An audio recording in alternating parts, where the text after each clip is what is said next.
各位，在我非正规化之前，请让我喝最后一口一罐。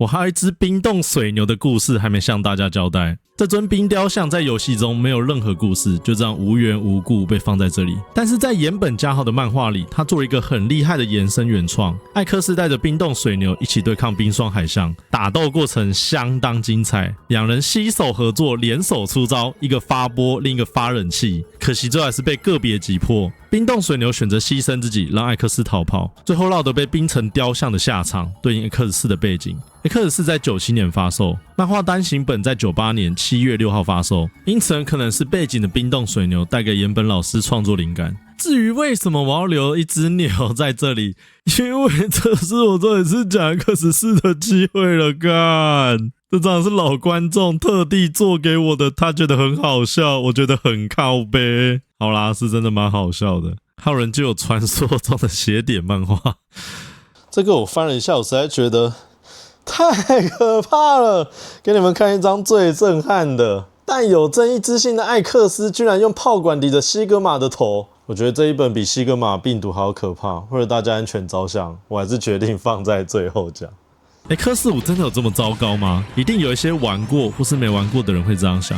老实讲，它确实不烂，但 X5 私心是我小时候最失望透顶的游戏。很大的原因要归咎于 X4 把我弄到高潮，让我有莫大的期待。结果 X5 浮现各种做半套的新要素，人质、晶片、BOSS 等级、评价系统，游戏内有时间前进的设计等等等，听起来设计很新潮，很有心，对吧？但偏偏没一个弄好。时间跟晶片取得，两者有着最可笑的关系。要先死8小时，再打8大才能得到晶片。没玩过的人一定对这句充满问号哈！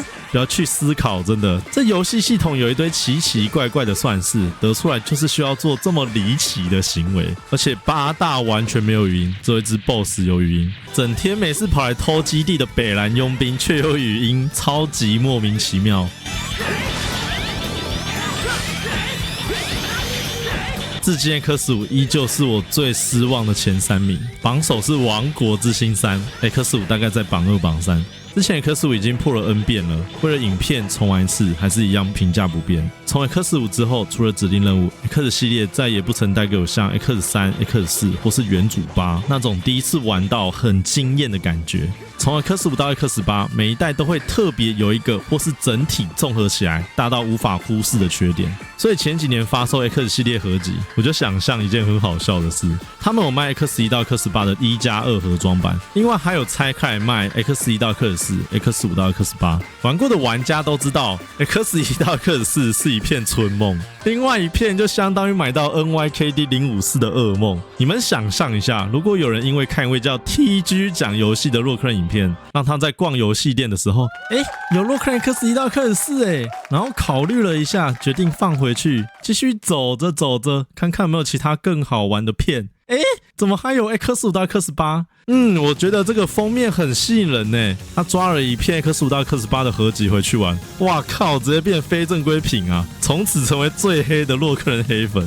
X5 玩完，觉得好像没有 TG 讲的这么好玩X6 如果选到火鸟或鲨鱼关，心里只会想着，干这到底他妈三小游戏。X7 第一关打到一半直接挂急诊。X8 听网络上说有比较好，结果也没好玩到哪去，不正常的关卡还超过半数，机车关就2个，火机关一堆初见杀，还有一个比王还强的躲刺小游戏。X8 确实在当时能算是相对好玩的洛克人，因为只有 X7 能拿来比较，太惨了。真的很开心认识大家，我想我的洛克人影片生涯到此结束就好了。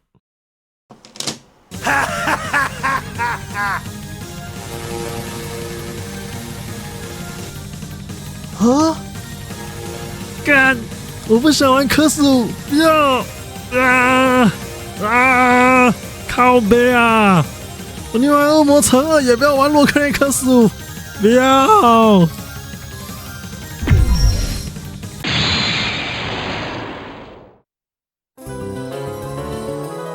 这版 logo 真的最好看，好看到让我对 X5 有期待。就是这个女人，就是她。第一次出现就关心你的身心灵，跟你说打电动的时候空间要保持明亮哦，离电视远一点，玩小时要休息一下哦。小时候原本对这个画面觉得很贴心啊，殊不知进游戏之后只想扇她2巴掌。游戏史上最烦的女人没有之一啊。X 系列我最爱的主题曲 Monkey， 森久保祥太郎唱的，同时也是 X5 大客气的艾克斯声优。现在很多游戏跟动漫他还有配，已经是老大哥的等级。不过我现在才发现，原来本作新敌人戴纳蒙也是他配的，我完全不知道，堪称本作最珍贵的头目配音。虽然画面不像艾克斯有这么充满诚意的动画，但整首风格我更喜欢。我觉得他更符合洛克人克时代给我很酷很帅的印象，尤其学长卖帅卖惨了。我很喜欢他的图片排列跟编排，没听过的网友强烈去 YT 听看看原曲，好听到爆炸。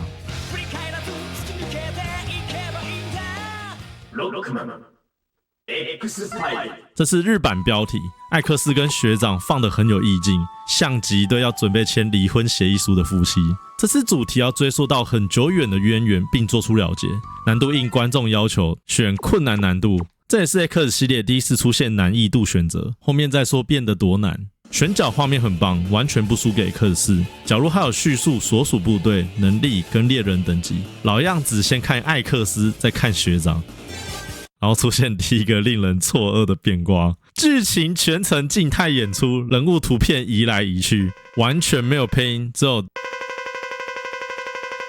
上一代克是满满的精美动画 ，X5 给人的廉价感重到不行。X5 之所以会这样子，网络至今有很多说法，大多归咎于 X4 没有卖很好，导致 X5 预算降低，工期超赶。到船金二当时跑去忙鬼武者1，比 X5 晚3个月发售，刚好开发期撞到。所以 X5 的领导者其实是 X2 吸魂者提过的总监大小原弘志。X5 大客期是他负责的，到船金二仅提供 X5 的剧本构想，因此片尾被放在特别感谢的位置。网络推论事情的缘由大概就是这样。焦点回到 X5 本身，一名不明人物已完成任务，正在等老板下达暗号，他要在此地散播病毒，并且让脚下这颗殖民地往地球砸过去，4成之后再返回地球。他的老板很神秘啊，图片光秃秃的头，名称迷之声，比 X 博士还神秘。叫对方先等他命令，他要先完成某件事。最后光头留下2句贯彻本作主题的伏笔：杰若真正的姿态，以及杰若真正的敌人。艾克斯跟杰若还是老样子，每天日常有擦不完的屁股。突然发生规模级的非正规化，把城市搞得残破不堪。他们正在追踪西格玛的反应，前往女神像，还要小心路上的无人计程车。我一直以为这是休旅车，原来是计程车啊！为什么计程车的车头要加装夺魂锯？不付钱会被司机丢进去吗？好可怕的世界！顺便说，开头先选艾克斯跟杰若差在哪里？艾克斯差最多，多一套现在穿的第4装甲，这套一样也是很强，穿到破关都没问题。代价是杰若少一颗手炮，如果先选杰若，那就会多一颗废到爆的手炮。反之雪地少一件装甲。X3 的炮猛到不行 ，X5 的炮不知道拿来冲三小的，设定上好像是半成品，但不管选谁，续关过后都可以自由选人，怎么样都推荐选艾克斯。谁啊？哦靠！他打来了，全X5最烦的女人艾莉亚，每次就像这样，每一次突然打来听她讲废话。跟你说这个建筑坏得很厉害，天花板会塌下来，要蹲在洞里面。我是不会看吗？哦，又来了。前面有红色绳子，平台掉下去之前跳起来抓绳子，是不会跟我讲岸上抓住绳子吗？岸上抓绳子才是你应该要讲的教学。然后又停下来了，哇靠！我的偶像曾经喷过《恶魔城2》的日夜切换，也是一样，突然冒出讯息，游戏强制终止。现在完全可以套用在 X5 身上。为什么他们觉得把你摇杆抢走，逼你在原地听一段废话，再把摇杆还给你的设计，这样很好玩？洛克人从来不需要这种多余的解释。打王这边有个剧情小分歧，学长突然空降劈腿给你看，我小时候都把它看成劈腿，现在我才有办法分辨出左边是坏掉的炮，杰洛蹲在旁边。学弟我还是没办法分辨，怎么看他都是劈腿。左边这一小块应该是第4装甲的碎片，所以这里也就交代清楚为什么选谁会多什么少什么。他们感应到附近有西格玛的存在，结果西格玛也来挑战红姐。我印象我小时候看到续关 BOSS 竟然是西格玛，当时好像很兴奋，想说哇，难道这代敌我方强度有成邪客的事吗？结果没有，简单易躲的3招：放电、乱喷口水、嘴炮。难得西格玛沦为续关教学的祭品，他对着我喷口水我都好开心哦，因为这是我唯一只能灌他炮的好机会。不过 X5 的血条设计真的丑到爆炸，这个颜色跟血量我不知道有什么关联性。下面还有令人很问号的等级，反正很多小地方让我小时候第一次玩觉得 X5 突然变得很诡异。结果这场战斗带来世界性的灾难，西格玛故意输给艾克斯跟杰洛，为了包在里面的西格玛病毒透过爆炸一口气蔓延到全世界。猎人本部为了确保艾克斯与杰洛的安全，赶紧把他们回收到猎人基地。音乐跟文字叙述都相当紧张，然后一个转场，开会音乐瞬间把紧张感消灭殆尽。连西格纳斯讲这几句话我都觉得他好像没有感觉很严重耶，情况比想象中还要来得严重。西格玛的爆炸把病毒扩散到全世界，人类与思考型机器人已经陷入一团混乱。接下来殖民地欧罗西亚正朝着地球撞过来，再过16小时就会撞上地球，不论是人还是思考型机器人全部都会灭亡。有很严重吗？还好吧，希望全都寄托在这台雷射炮恩尼格玛。现在才发现缺少许多加强零件，一定是拿来高装检用的。太空梭是最后手段，但是太空梭不能被西格玛病毒入侵，因此必须要有人来亲自驾驶它，不能采取自动驾驶。至于是谁来驾驶呢？游戏里的文字都故意不说是谁。现在几乎所有思考型机器人都已经非正规化了，还要收集雷射炮零件来加强火力，必须在16小时内成功破坏殖民地。X5 的情形远比 X1 到 X4 还要来得更糟更绝望。现在看这段觉得超可惜，仅仅只用2-3张画面去呈现事件，剩下只能靠文字去想象他们的现况。以前看不懂日文，很难去沉浸在里面。至于这些空降部队到底打哪来的，原因跟解释全都写在说明书上。X4 仲裁部队被误判为非正规品，原本的总监引咎辞职，西格纳斯上位，并脑部配有最精密的 CPU， 因此他被提拔为新任的猎人总监。小时候一直把他误认成瑟维卡尼尔，还以为被修好从良了。文中提到辞职的总监不是凯因博士，所以也不知道博士去哪了，没有交代清楚。艾莉亚厉害了，高知识分子，专精程式语言，有大量知识，被选为非正规猎人的领航员。我们可以来注意他到底在8大关卡讲了多少充满智慧的讯息。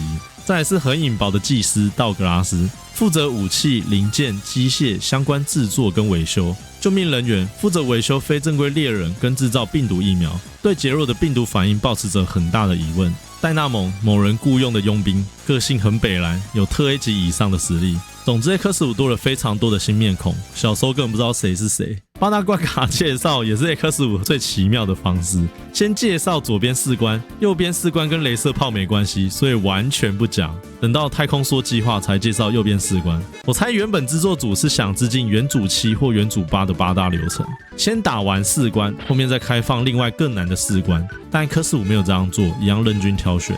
特务相克可能也是有想过的，如果从新月灰熊打起，会刚好一路克到萤火虫结束，换右边开始。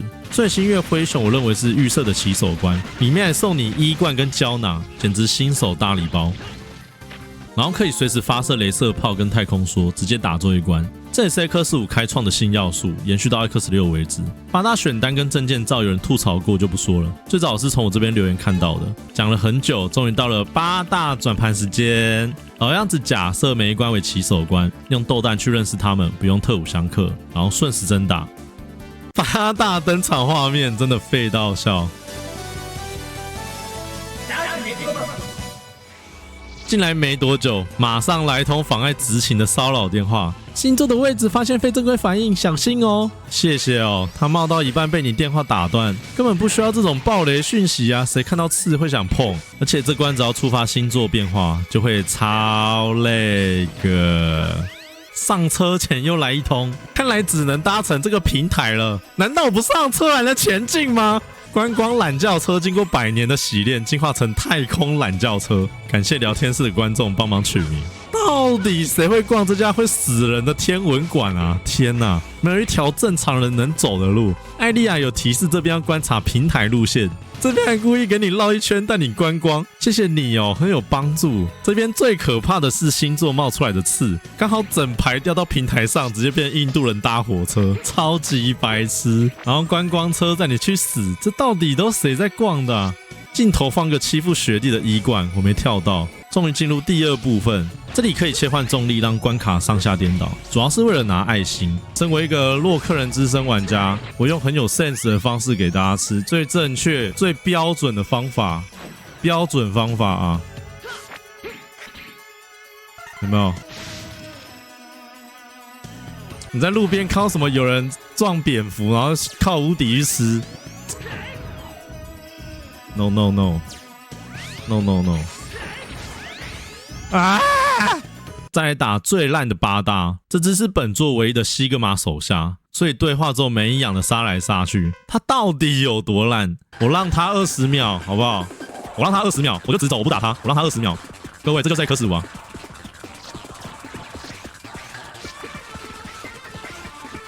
为什么在靠背科死我？因为我不知道 BOSS 在冲三小，又烂又没语音，超无言。过关结算也没有特舞曲的画面，只有过关评价，然后满满的字，过关的爽感真的少了一大截。刚刚打败很烂的蝙蝠，因为它等级太低，只会给特舞，等级高一点才能送血送特务能源2选1，更高一点再送晶片。总之很多令人大开眼界的设计，后面即将。接下来轮到戴纳蒙登场，主动发讯息到猎人基地打招呼，表明他因为受人雇佣，过几天会来攻打你的村庄。讲错了，猎人基地，指明要和艾克斯跟杰若交手。西格纳斯回话超好笑，这种时刻还有人跑来闹，可恶！一定要跟这种人打吗？下一关喷火暴龙。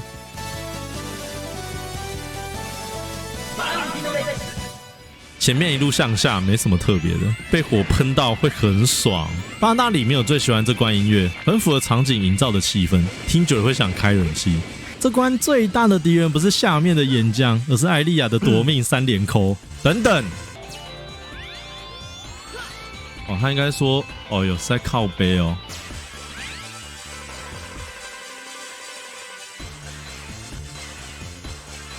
那就叫你赶快躲到洞里面了。啊！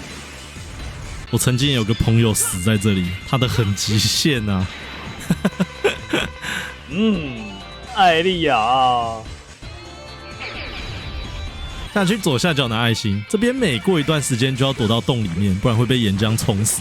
刚刚艾莉亚打了3通，就是为了讲这件事而已，够不够厉害？怕的多一只跟你一起求生的昆虫，难度会影响敌人数量，包括速度变快、地图小改、全程不掉补血、西格玛病毒很会追人，大概是这样。接下来我们把时间交给 TG 玩游戏，他脏话有点多，请斟酌观看。哦，好了啦，前面有个门破坏它，你他妈在靠背哦，你就可以到下一个区域了。干还要你讲哦，我打的洛克人比你还多，在那边跟我讲这个废话，我干你娘！前面有个门要破坏，妈的，门不破坏是能继续游戏是不是？在靠北哦。哦，这个区域看起来是岩浆海，干，还有你讲哦？难道我以为它是 LCL 吗？然后前面有骑乘装甲，可以进去那个岩浆。谢谢哦。哦，看你要前进还是要往下，然后往下就到岩浆里面，你的眼睛可能会坏掉。然后这个机械很神奇，上面明明就没有保护啊，还可以进来这个岩浆。我觉得最好笑这个，小时候以为骑这个装甲，下来这个岩浆就会死掉了。哎，怎么骑上这个装甲，下来这个岩浆还没事，明明上面就没有保护。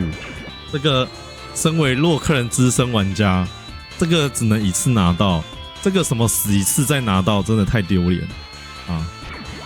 我感觉一下，啊，一次成功好不好？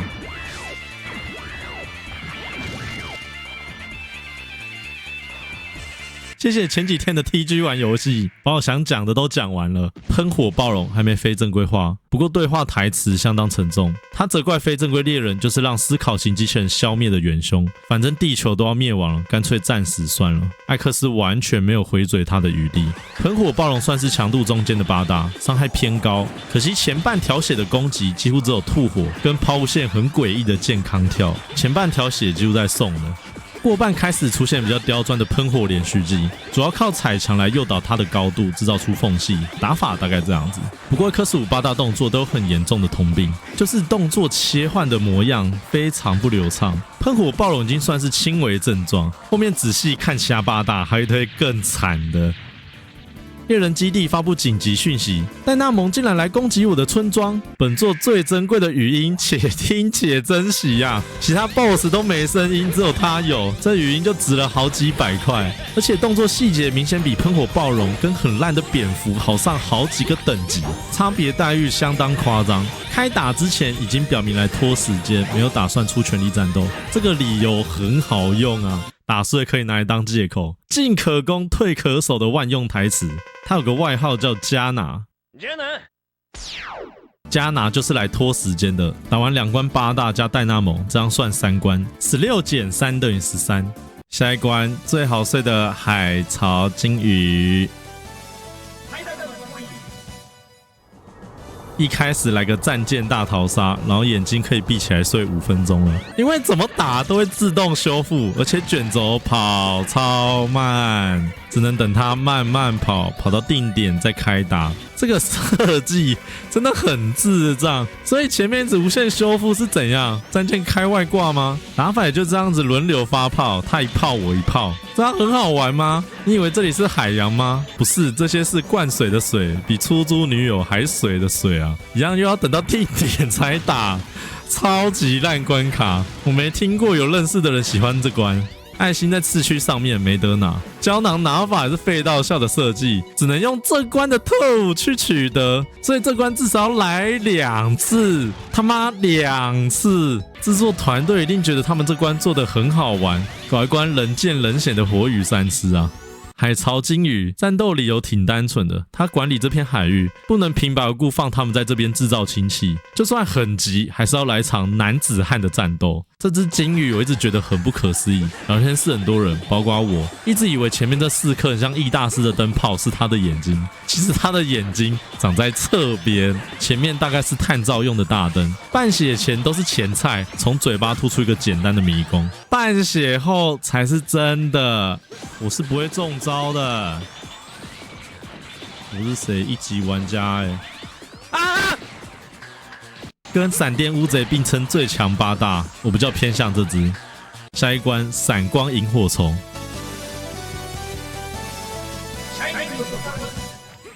往人家门口射一炮的时候来一通专门介绍萤火虫博士是雷射工学的权威，其他关都是一开始就介绍背景，只有这关很妙，出发点在很可笑的位置。我喜欢这个懒洋洋的设计，缘分到了就会烧到了。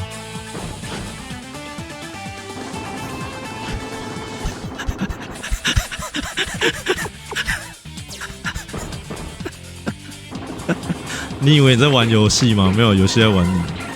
刺可以走上面过去，谢谢哦。我以为我只能走下面过去哦。恶魔沉迷会感到很亲切的地方，路上一堆要等的机关，而且明明打着雷射权威的名号，里面却满满的恶魔城建筑学。从很烂的蝙蝠算起，这关已经是第3个要等的关卡。下面有个门缝，谢谢哦。谢谢你的讯息真有用，破坏掉下面的门可以进入更深处的地方，谢谢哦。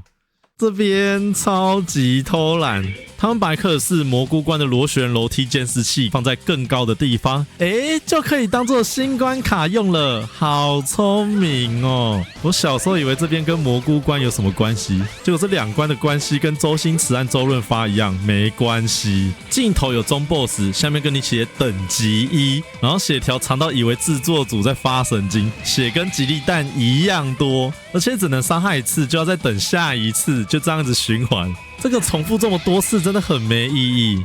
从楼梯抵达更深处，爱心跟胶囊还拿不到，只能一路往上冲。闪光萤火虫博士登场，他不认同非正规猎人的行为，因此不打算帮忙，也意识到自己的意识正在开始渐渐非正规化。如果拒绝帮忙的行为被认定他是非正规品，他也心里有数，因为他刚才的行为只是想认同自己，是靠自身意识活到最后。仔细看完对话，续关事件带来的沉重感都出来了，可惜没有足够预算去加强各方面的表达，而且从他飞来飞去的样子就知道有多神了。他的招牌特务要手动追踪，很有趣，看他很专心控制，一直定在那边。还有横扫跟直扫，还有大绝魔空包围弹。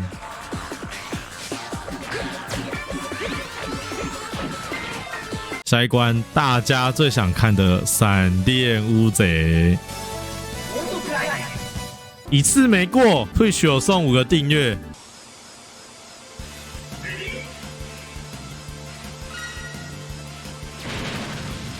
哎，完了，靠腰怎么漏那一颗？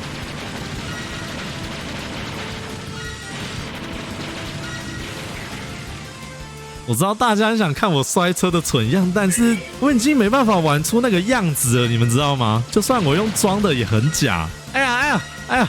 哎，你看根本没办法摔死。我知道，请一位完全没玩过洛克的朋友来示范出完这关的样子。啊！等一下，我连骑个车有点困难。傻眼，救命！我不是真的想一直跳，但真的一直跳。我小时候玩大概就是这样，然后结算伤害999。我还记得我家人也有玩，他这关就骑了快2小时才过来，而且没有吃能源，这根本是给莱西在玩的。吃能源只是为了拿胶囊，本代最难拿的没有之一，里面包的绝对不是博士，是离职员工。后面就是不停的打2根死人电线开锁，艾莉亚还硬要打电话来说那2个开锁对应门的颜色，然后那个门几乎都是叠在一起的，真是谢谢哦。闪电乌贼跟艾克斯有特殊对话，之前X11打败的鱼雷乌贼是他的好朋友兼同事，艾克斯还没为这件事跟他道过歉。乌贼知道这是任务，所以只有满满的无奈，也厌烦这样的情物，在不久之前已经辞去猎人的工作了。终于难得遇到一件能沟通的八大，艾克斯向他要雷射炮的能源闸，可惜已经晚了。乌贼开始不对劲，认为他在拿到这个东西之前，地球早就完蛋了。字体开始用片假名来表达他非正规化的语气，又出现一名无辜的牺牲者。闪电乌贼为什么被认为是最强的 BOSS？ 我们有请 TG 讲游戏来解说跟示范。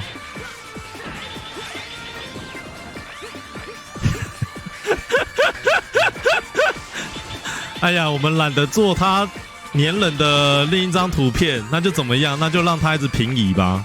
为什么乌贼很强？因为他就是会这样一直黏人，超好笑的。他们没有以华丽的表演来掩饰平淡的创意，直接朴实无华的贴过来，超好笑。再次验证绘制流畅的动作有多重要，可以加深角色印象，还有展现用心的程度。打完5关，突然插入重要剧情，也会发现身体有些不寻常。西格玛病毒让机器人非正规化，反而只有他自己得到巨大的力量。救命人员上缴报告书给西格纳斯，他们观察艾克斯与杰洛许久，2人的体内仍然有无法解密的构造。救命人员认为杰洛非常危险，他们建议先商讨对策，以免后患。西格纳斯打算先压下此事，以后再谈。救命人员表示非常不满，再次强烈表示如果再不处理杰洛，后果将会不堪设想。这段剧情在这里就终止了。下一关，星月灰熊。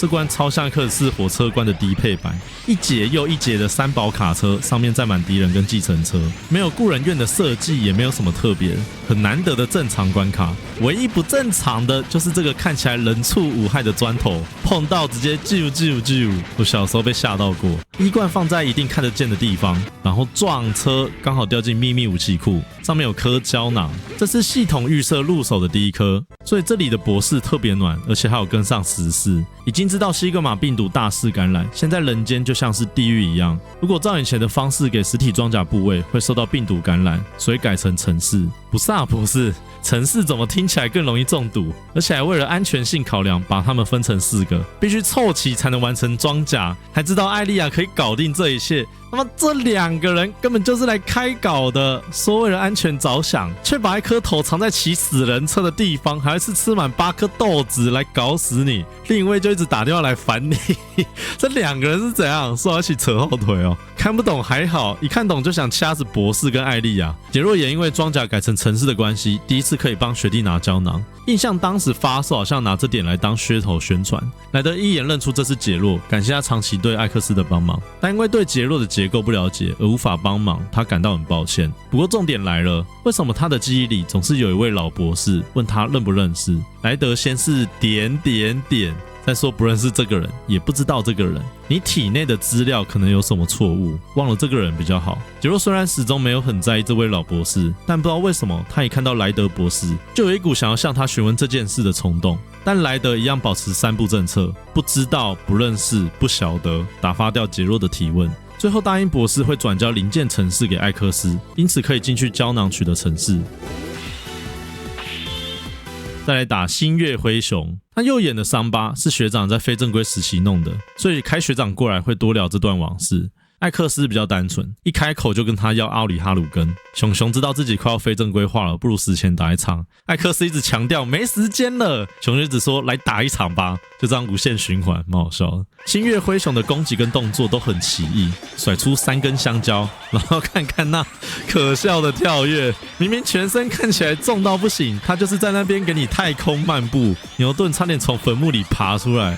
巴大逆袭来看到倒退路的版本，换个攻击方式还会突然巨大化，变大程度不输给粗钢，超大一只，全身比例想变就变。现在用看过许多洛克人游戏的经验来审视它，这些招式真的看起来太粗糙了。虽然攻击跟背景有互动，这点很有创意，但是站姿比例太诡异了。如果本身跟 X6 的乌龟一样大，再删掉可笑的跳跃，应该有机会成为 X5 里面最好的8大。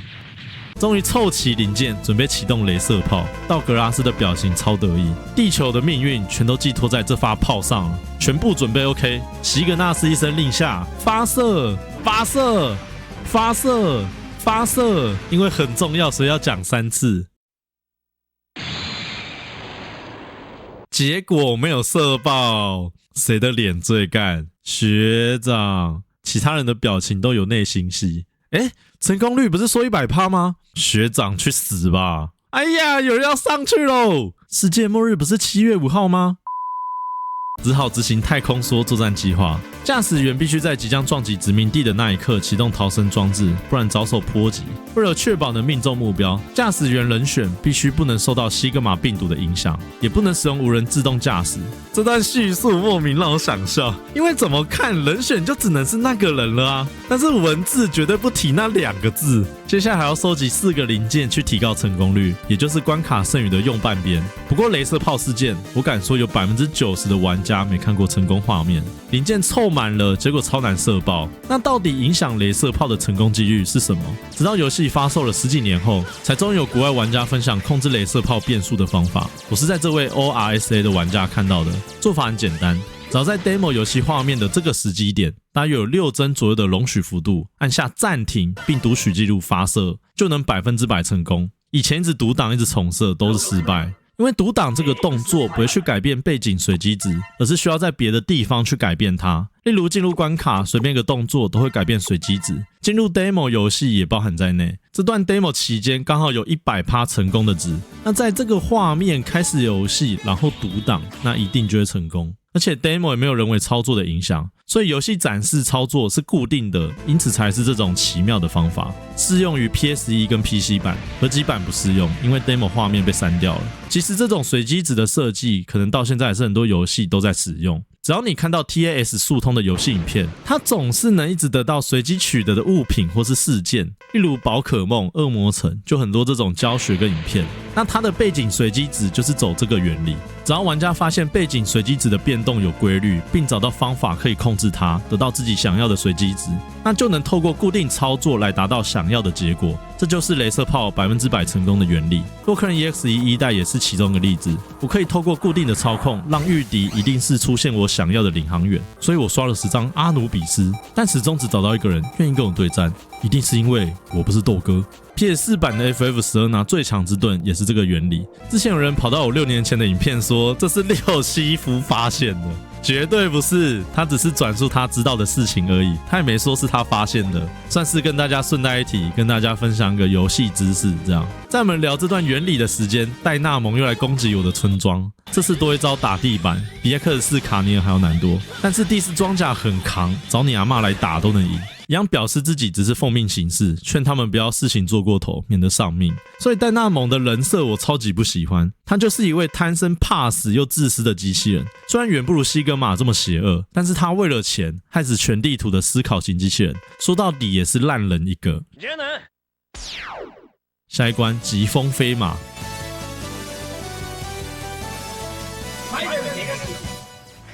往天国的倒数计时，不过还是免不了要听艾莉亚讲废话。里面有炸弹，在爆炸之前要拆掉它，难不成放着让它爆吗？如果觉得自己的瞄准能力有到特 A 级，我私心推荐用猎鹰装甲玩这关，会很刺激。中间大电梯，下面有 W 罐，最后还是电梯。拆完炸弹还要跳回车上，爱心放在其中一区，上面打疾风飞马。他原本所属仲裁部队的空军司令官，很尊敬卡尼尔。现在仍然管理仲裁部队的空军基地，可惜自己跟基地已经被西格玛病毒入侵，艾克斯必须打败他，向他证明有守护和平的能力，疾风飞马才肯交付太空梭的轨道翼。地形跟攻击都非常接近暴风铁鹰，尤其看到那个冲来冲去，玩过 X1 一定都会想到暴风铁鹰。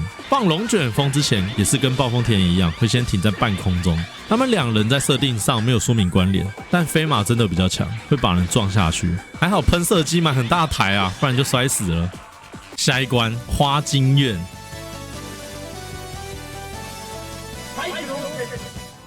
被拿来展示抓神动作的关卡，有一段不停往上爬的路。Zero 4代花关有一段很像的，敌人外形大多跟丛林有关，慢到被跳过的花藏在墙壁中的荆棘，有一颗小绿点来提示隐藏位置。这里是最多人想不开的朝圣景点，第一次玩一定这样哦，艾莉亚烦死了，按，然后就在旁边复活，蛮好笑的。现在仔细看是，艾莉亚居然说下面有个大空洞，请小心下去。哇，他居然讲出一句有用的讯息，在关卡进行中。天哪，其他通都可以删掉了，只留这通就好。花京院跟很烂的蝙蝠一样，是本代少数的纯粹坏蛋。从病毒跟环境变异所生的思考型机器人，不是西格玛部下。虽然我一直笑他很像花京院，不过造型确实参考 JoJo 第3部的花京院点名，可惜招式没有参考，反跟火影忍者有奈米级的一腿，还有每代全勤的 DVD 攻击，只有全画面的花瓣攻击比较危险。太空梭终于完成，不过还没决定驾驶员是谁，决定好了再跟他说一声。那就只能是那个红红的机器人了啊，还能是谁？一个转场发射准备 OK， 西格纳斯说一句：“拜托你了，杰洛，我帮不上什么忙，抱歉。”他这种卖关子的方式，我真的直接笑出来。对不起学长，学长我还是去好了。哦，你看这个学弟憋了3个学年，现在懂得得了便宜还卖乖，知道去不了还意思问一下学长。哎呀，我原本还想去哦，学长，但是我去不了，嘿嘿。杰洛相信自己一定可以回来，他怎么可能就这样死掉？跟大家信心喊完话，却立刻转头偷偷低语一句。变成非正规品的时候，就是我的结局吧。其他人目送杰洛出发，等待杰洛凯旋归来。杰洛一人孤独的飞往殖民地，结果太空梭偏离计算轨道，从预想外的地方进入殖民地，发生爆炸，只破坏掉 54%， 殖民地外壳还在，计划宣告失败。殖民地的外壳开始飞越大气层，成为无数颗的火球，开始砸落地球表面，同时失去与杰洛的联络。事件已经走向最糟糕的情况，不论从文字还是去想象画面，只有满满的绝望。某处的黑画面跑出这样的文字，就像刻印在杰洛体内深处的噩梦，有位老人催促他醒来，总是以最高杰作去称呼杰洛，执意要杰洛去打败某个人。艾莉亚调查不明的冒烟处，却出现令人难以置信的画面。杰洛以觉醒姿态降临在众人面前，之后艾克斯突然理解现况，就像是宿命一样的反应，明白眼前这位是杰洛，但已经不是杰洛。他第一次看到这样的杰洛，应该是他刚诞生，亦或是觉醒的真正模样。对白表现出心里明明知道却不愿相信的语气。杰洛睁开眼睛，这一幕真的帅到不行。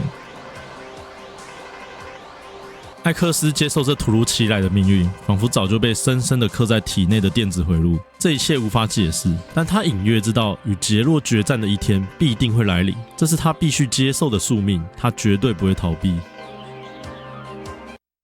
八大玄关的音乐也换了，这是我最喜欢的 X5 音乐。杰洛觉醒的那一刻响起音乐，那一个瞬间真的太震撼了，一听就忘不掉旋律跟压迫感。X5 进入最后舞台之前的气氛建立，我觉得是历代最好的。而且在这种剧情发生之前，其实游戏也做了不少细节去铺陈剧情。如果在收集太空缩领件时去打左边4关，除了星月灰熊、乌贼、萤火虫、鲸鱼这3只，会因为游戏时间推进的关系，从即将进入非正规化的状态，彻底成为非正规品，对话完全不一样。乌贼的语言能力已经完全非正规化，只想杀死艾克斯。艾克斯非常难过，又再次失去以前的同伴，认为战斗只是无止境的失去，没有带来好结果。萤火虫博士说他非常痛苦，还来不及把话说完，自我意识已经被吞没了。鲸鱼彻底失去活下去的希望，只想一战赴死，死在他管理的海洋。右边4关因为太空梭事件比较晚，对话差异不明显。疾风飞马是唯一特别有刻画的，对上艾克斯就会为死去的将军报仇，对上杰洛就要为死去的爱丽丝报仇。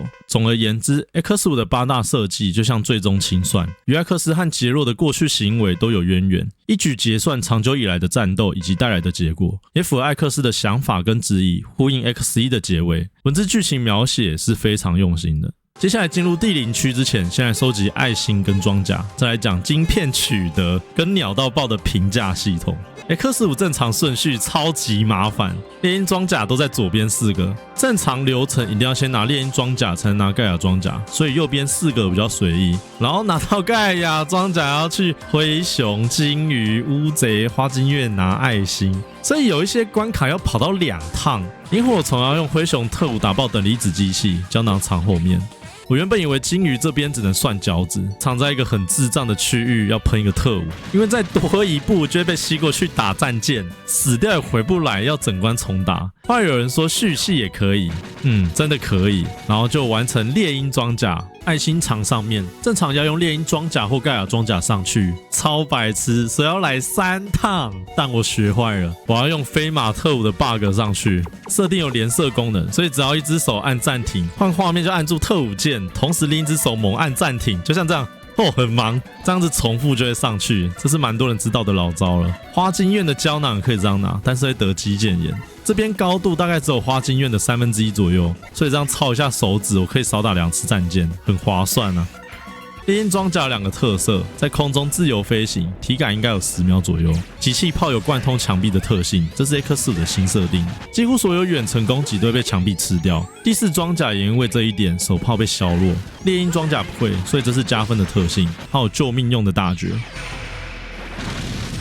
猎鹰装甲可以拿飞马关的胶囊，不过这还有另一个特殊解法，左下角这颗绿灯我故意留到现在才讲。如果吃西格玛病毒吃到变紫色，艾克斯会持续扣血，但如果杰洛吃到紫色，它会持续长时间的无敌。这不是 bug， 说明书上确实也这样写。这边杰洛一定要装冲刺加速，金月灰熊选特务能源才能得到这个晶片，然后想办法在电梯过那根直杆之前，用冲跳去碰它2次，这是为了触发西格玛病毒重生。突然有一种豹哥开卡丁车的既视感，明明路是直的，就一直甩来甩去集弹器，然后靠无敌拿胶囊。如果杰洛紫色太多次，太空梭计划会必定失败，导致觉醒，要小心。花金院拿胶囊也是靠猎鹰装甲，不过杰洛也可以，但是要装跳高跟冲刺晶片。这边博士蛮好笑的，问杰洛不想要装甲吗？杰洛回他：我不需要靠那种东西，我只靠我的战斗方式活下去，拒绝掉博士的美意。然后很烂的蝙蝠这边很好玩，要控制它的方向。第一次拿我好像拿了2-3个小时，这边射完我要自杀回去，5个订阅啊，这是我的强项，真的，这是我强项。太久没有玩，终于完成盖亚装甲。还要去4个地方拿爱心，因为盖亚装甲防刺，冲刺可以推特殊砖块，也要盖亚装甲才行。所以我每次从X5都懒癌发作，打完8大直接进地灵区。听说7年前有个频道讲过 X5到X8叫什么 TG 讲游戏哦，他说盖亚装甲是拿东西用的，盖亚是在拿东西用的。他根本乱讲，盖亚装甲强到爆炸好吗？没有啊，当时只是想说这个影片来练习。讲这句的时候我没有想太多，只是懒得拿而已，结果被骂爆了。今天我一定还他一个清白。但不是现在，艾克斯能拿满16颗爱心，学长定最多只能拿满14颗爱心。乌贼跟花京院的爱心没有他的份，好惨，被射上去也没人权。7年前有说金鱼一定要跑3趟，我被骂乱讲。他用雷电特务蓄气可以破坏天花板，我用雷电特务蓄气都不行，很奇妙啊！现在等了6年还是等不到影片。还有人说他的杰洛可以拿满16颗爱心跟全晶片，到现在我还是不知道怎么拿的，20点求解。诶，怎么我的艾克斯少一颗爱心，还少一堆晶片？这是所有人出完一定会遇到的状况，一路顺利打完8大拿完爱心，最后一定会长这样。这是 X5 的系统设计问题，过关能不能取得晶片，一切都要取决于8大的等级多少，看他有没有8级以上。如果有，那每次打败8大，选完加血加特务的2选1，下次再看结算报告，就会得到刚才开发的晶片。很好笑，同事还不告诉你哪个选项会得到哪个晶片，拯救世界还在跟你玩健达出奇蛋，一轮最多只能得到8个晶片，这件事也是很好笑。哇，原来他要写16个晶片在这里哦，好想拿哦，结果就算知道条件，也最多只能拿8个。很多设计很爱逼死一位喜欢存全收集记录，每次打开看一下也爽的人，例如我。帮 BOSS 提升等级的参数有3个。第一，减少时间，每过2小时 BOSS 等级加2。第二，猎人等级 SA 加2 GA 加4 PA 加8，还有一个 MEH 加16。第三，特务数量，每拥有一个特务 BOSS 等级加1。这些说明书完全没有教，所以后来有老玩家说 X5 要拿满全部，要先骑车死到剩9小时再来打。这句话是真的。我第一次玩到有一款游戏要为了拿东西，必须一直执行让心灵不健康的动作。对啊，剧情跟你说今天很急，你只有16小时要干翻这些人，请你先去死7小时再来拯救世界，我们才能帮你开发晶片。当时 X5 员工是都非正规化了，是不是？猎人等级算法是很神奇，全部关卡都有一种算法列在画面上，1分内过关满分。我就问，海潮金鱼到底怎么1分钟内过关？其他4项我没意见，1分钟过关真的最好笑。这张考卷满分100分，你全队只能拿80分。所以要挑战 MEH 破关，要规划8大顺序，一定是金鱼关起手，把很难满分跟高伤害特务先打掉，最后靠戴纳蒙森 MEH 或零空间第3关。评价系统真的做超烂，他们绝对没有彻底检查。我不喜欢X5的原因大概就是这些小地方。最后还有一个份中之份还没到，先不说是什么，等地方到了就知道了。我从小到现在还是不知道中间这个到底是什么图案，今天终于知道了，又是感谢塑化剂帮我解答，把学长的头盔拿出来斜摆对照，答案就出来了，是学长的安全帽。然后我问了一个很多余的问题，来咯，你们要看哪个装甲过？应该是第4装甲吧？没人想看什么盖亚装甲吧？全部在那边盖拎阿公嘞，聊天室都是非正规品，好不好？进入这关的地形跟音乐，真的还是让我很着迷，很喜欢。刚刚进来的地形是殖民地造成的巨大破口，内部却瞬间转成线条图形去呈现关卡。这个背景让我感觉很像是回忆的重叠。这是我小时候第一次从洛克人感受到视觉跟音乐最冲击的地方，从来没有这样过，后来也没有。这是我最喜欢X5的场景，我完全能把它排在历代喜爱关卡的前3名。这里的病毒更凶，新品种的杰洛病毒，追踪性能很强，殖民地的碎片与地面的西格玛病毒融合而成。接下来就要到众所期待的捅屁眼光线，这段我想了很久，还是用剪精华的方式最好看。不过这段脏话有点多，还请跟小朋友一起看的家长斟酌一下。干这个我就哇啊，他的捅屁眼雷射是有多几条，多蛮多的，靠背我不知道哎，干完蛋。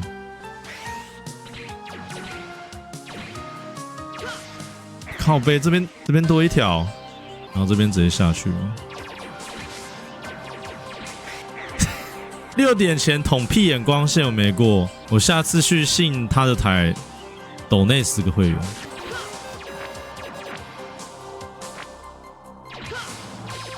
干你！哎呦，没有踩准。啊靠背哦。哦 ，chance， this is chance。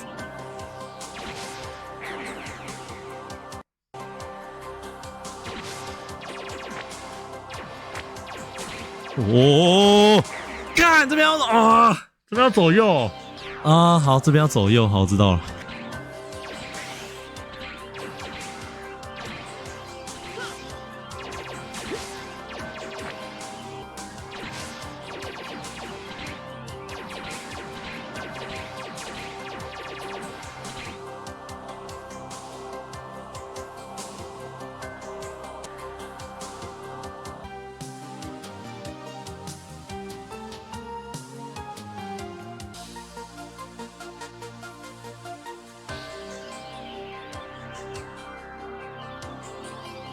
无声胜有声啊，好不好？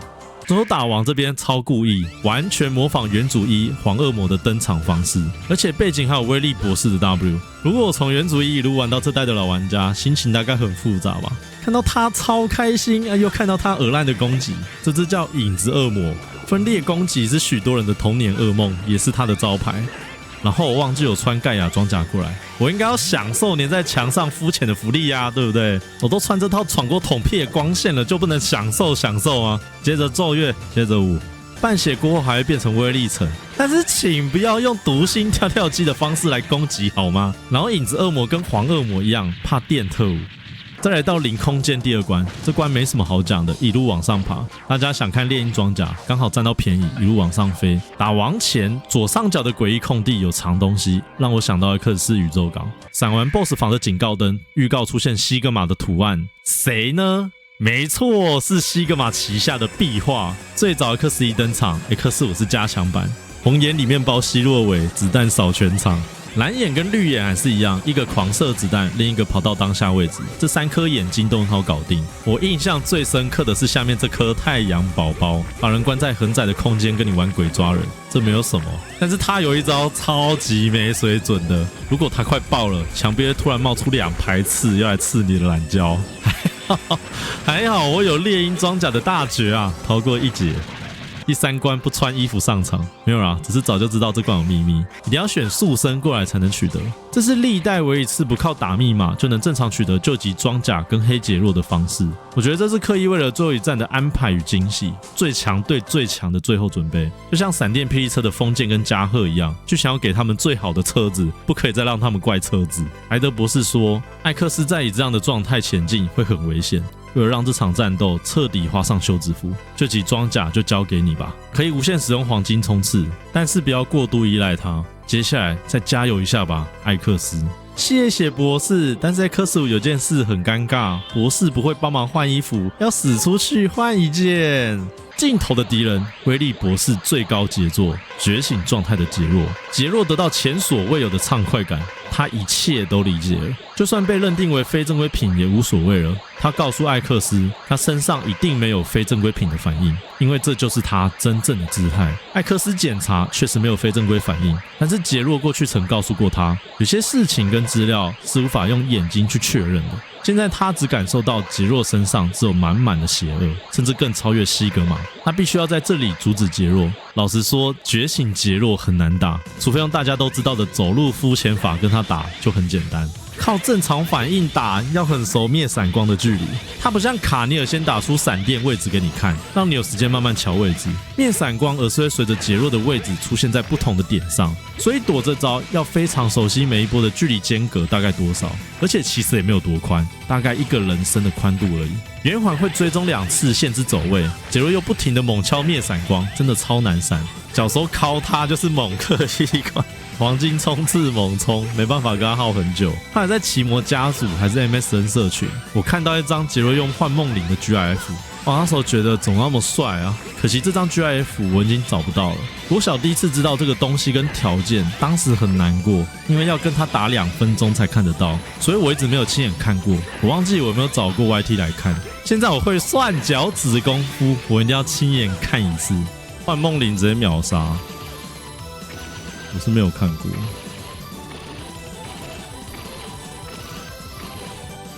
好累哦！啊！呦！艾克斯打倒杰洛的前几句话有个重点，原本明明可以赢的，不小心被灵魂身躯打到。其实，在杰洛爆炸的时候，他偷偷往艾克斯身上丢灵魂身躯，也就是 X4的蘑菇特务，超级不明显。以前有看到，但是我看不懂日文，还以为杰洛是被什么恶灵附身给控制住，所以艾克斯只是即将失去意识的蹲在旁边。然后杰洛的倒地姿势也被不少人吐槽过，一脸痛苦的用手摸屁股，痔疮被雪地打爆了。两人死战过后，无力的倒在地上。西格玛的计划相当成功，正要下最后一手，杰洛靠他最后的力气挡下这一枪，并同时交代他最后的遗言：艾克斯继续活下去，连同他的份一起活下去。西格玛决定放艾克斯一马，在别的地方等他报仇。离开之前，还补一句很嘲讽的口气，称呼他最强的思考型机器人。艾克斯全身使不出力气，就这样晕过去。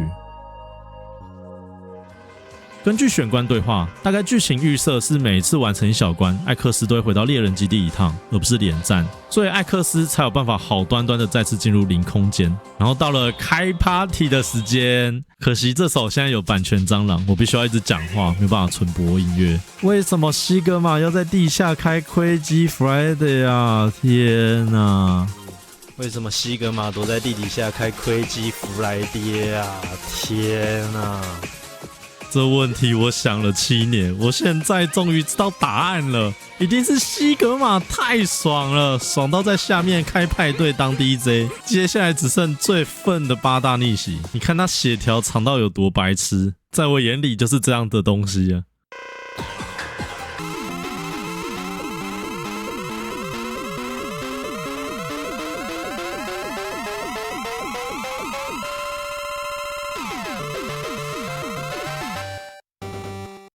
血条长到毫无意义可言，就是打更久而已。然后打这边听到一句我最爱听的，欢乐特务时间呢？欢乐特务时间。每一只被特务打到的动作都超白痴，而且无敌时间超级久，久到打一口哈欠都还没好。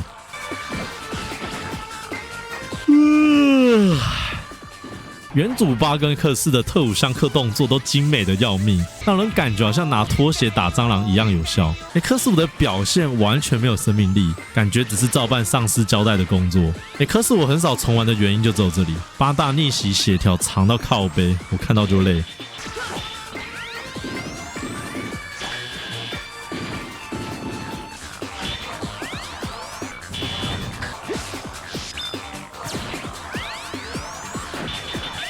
最后还要来一段跳砖块时间。王房前的背景转变很特别，先看到电路板，再出现艾克斯与杰洛的回路构造，以及地上放了疑似两人最早被解开封印的胶囊仿造品。以前有错看成两只机械手臂。场景是一着两人被设计好的宿命。DJ 西格玛现身，艾克斯问他为什么要做这些事，西格玛只为了让杰洛觉醒。自从他上次被打倒，就花了很长的时间去研究艾克斯跟杰洛，很高兴得到令他很感兴趣的事实，促使他想看见杰洛真正的姿态。至于怎么研究，对话上没有详细叙述。如果从病毒跟程式去理解西格玛，他随意骇客每一台电脑资料，对他来说应该不是什么难事。老实说出，从一开始的病毒、殖民地坠落到学长觉醒，都是他一手精心策划。艾克斯绝对不放过他。DJ 西格玛的攻击方式也是很致敬 XE， 炫耀自豪的三角跳、八波，还有凯撒波动。这支西格玛难度我觉得做得很刚好，很好看得出每一招怎么躲，但是都不会躲得太轻松，也不会太刁钻。很多操作要求都要刚好做到定位，走太多或是跳太多，通常就是扣血。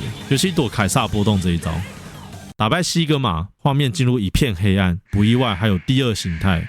他称赞艾克斯是最强的机器人，正因为他的强大，才能够不分敌我尽情战斗，暗指杰洛的事情。艾克斯马上嘴爆他，不要乱说话，赶快出来给他揍一顿。背景慢慢出现他巨大的身体。西格玛说：“我在这里。”另外，他告诉艾克斯一件秘密，他其实背后有一位伙伴在帮他，过去帮他制造过不少机器人。他现在拥有最强的身体，也就是这号人物帮他制作的。可惜艾克斯来得太早，现在还未完成。他很高兴找到一位非常憎恨艾克斯的统治，同样对艾克斯有着异于常人的执着心。接下来，他要艾克斯承受他们所有的怨恨。那个人是谁，也只能是威利博士，但没有明说。莱德博士有办法存在于胶囊并跟上时事，那搞不好其实在某个阴暗的角落，威利博士以相同的方式活着也说不定。西格玛这段话创造出一个非常大的伏笔，巨大西格玛常常变成无敌形态，又短暂的出现实体，制造被攻击的破绽。旁边2颗拳头是还好，真正厉害的是半血后的攻击，电流极级棒。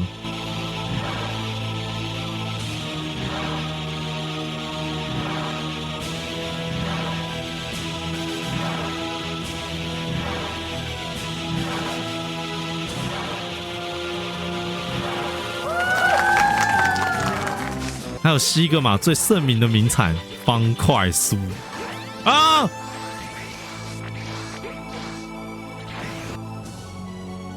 进一冠，进一冠，用一冠没老二啊！靠背，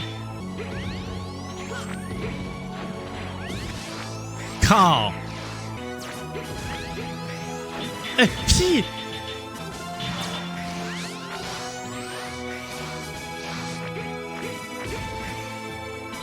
我按下了，感谢流银似水这位观众制作这张图，大家一定要去买来吃。原本想挑战不使用黄金冲刺跟吃一冠来打败西格玛，可是我对方块书的躲法还是没有做足功课。经过半小时的挣扎，我决定还是解禁黄金冲刺，不拖延大家时间。西格玛临死前还想拖杰洛下水，但是这条结局没有针对这句话出现对应的画面，先不进行翻译。艾克斯只剩半身，旁边出现熟悉的人物莱德博士。他非常心疼艾克斯至今的遭遇，希望他好好休息的同时再继续加油吧。过去讨厌的记忆就忘了他吧，留下这样的讯息。过了1个礼拜，只要关于杰洛的所有资料、事情，艾克斯完全不记得有这号人物。就算其他人提起曾经有杰洛这名伟大的非正规猎人，他们多次一起对抗西格玛，艾克斯还是完全想不起来。他的连锁记忆就好像特别空缺了一个人。只要关于杰洛的事情，艾克斯一概都想不起来。担任后勤的所有人员都很难过。虽然艾克斯奇迹式的生还，艾莉亚还是不愿相信这是奇迹，而是有人刻意所为。就连艾克斯的体内都多了一层保护程式，无法从外部植入杰洛的记忆，就好像有人希望他不要去想起这些悲伤的事情。艾克斯的身体又多了一个不解之谜。有人问艾克斯，从今天之后队长有什么打算吗？除了工作以外，艾克斯回答，他想创造一个天堂，不管是人类还是思考型机器人都能和平共处的一座乐园。他以这件事为目标并努力。这是最悲伤的结局，把时间倒转回太空梭事件。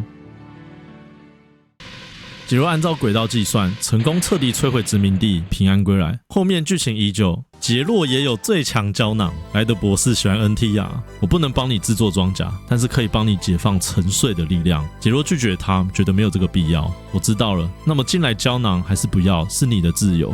如果进入胶囊，你的光刀会变强，防御力也会提升。是你的话，我相信你可以用在正确的方向与战斗。接下来就看你自己了。当然要啊，怎么不要？我第一次看到救急装甲跟黑杰洛就是这里，不是 X2，也不是 X4。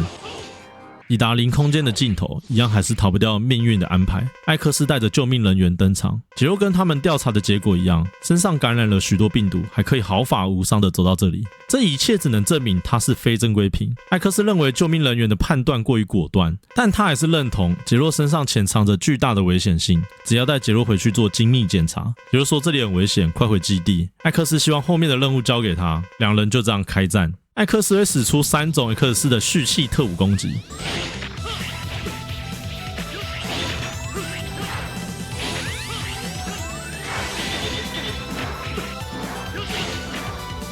可惜不会黄金冲刺，会使出黄金冲刺的无限刻意冠的毫无人性艾克斯，只出现在洛克 X4 KB 版。艾克斯强度远低于学长当对手的场合，理由跟强度比较偏向杰洛线的剧情所需而已。学长屁股痛，学弟膝盖不好，杰洛一样中了灵魂身躯，两个人倒在地上。西格玛趁机下杀手，杰洛还有多余的力气阻挡西格玛，西格玛的计划彻底失败了。艾克斯回收到猎人基地。杰洛的8大逆袭一样很无聊，就一直3日月斩、3日月斩、3日月斩，从8大打到西格玛都是3日月斩，强到破格的一招，根本不会想用特务打8大。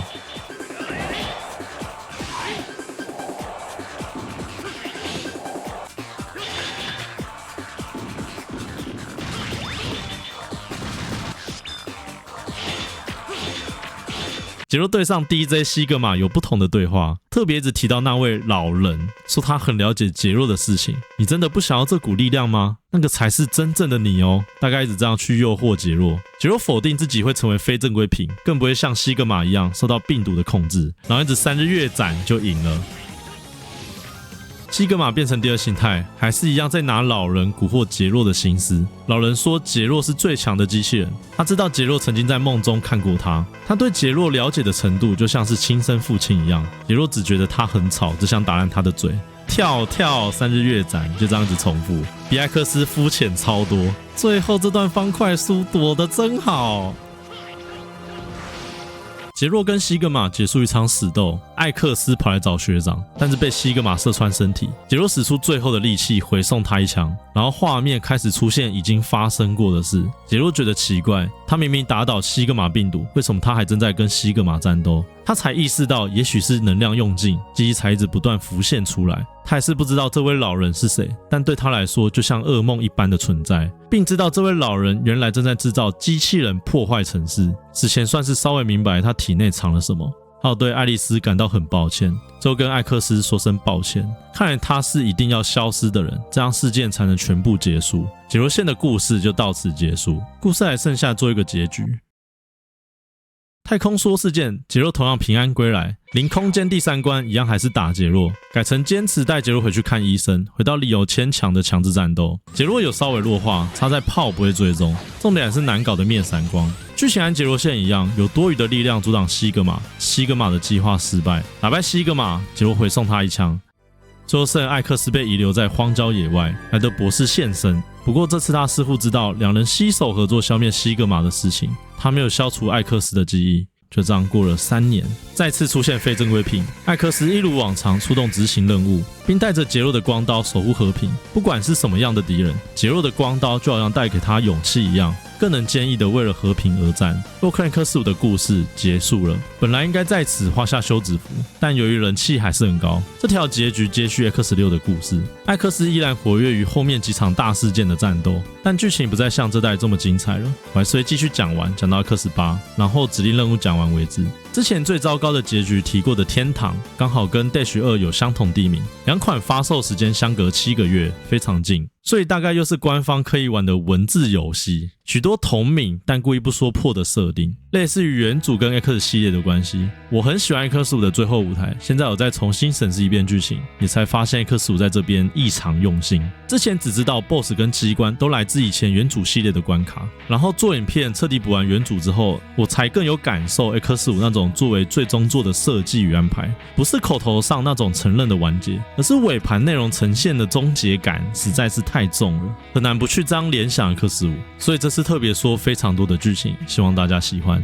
最后感谢 Human 360借由这本邪神漫画，封面非常吓人，我很意外画工其实蛮不错的，没有封面那么劝退。但是再翻个几页，西格玛拿人类当实验品，用西格玛病毒控制人类我以为我在看恶灵古堡，然后21XX年城市长这样，警察总局，这里其实是台北大稻埕对吧？港口还在进出口茶叶，还原创一段学长跟乌贼的过去。我不知道这颗头的形状到底是三小，然后后面越来越夸张，八大篇幅不足，还有一堆八大还没打，怎么办？就随便乱收。艾克斯直接威胁西格玛，拥有正义之心、具有未来无限可能性的思考型机器人，居然抓着西格玛的光头威胁所有人，超级好笑。结果被病毒入侵的花京院咬到暴走，后面就是随便打，一拳一个西格玛病毒拳。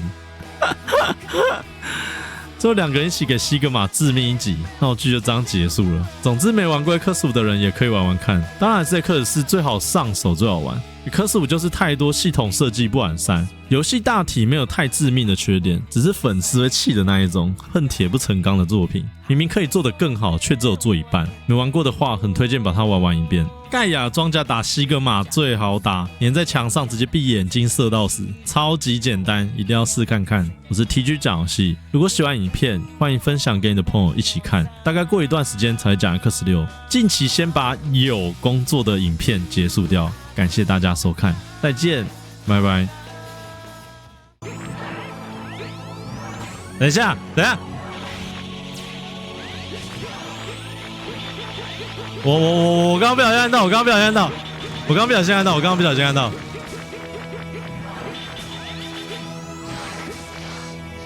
完了，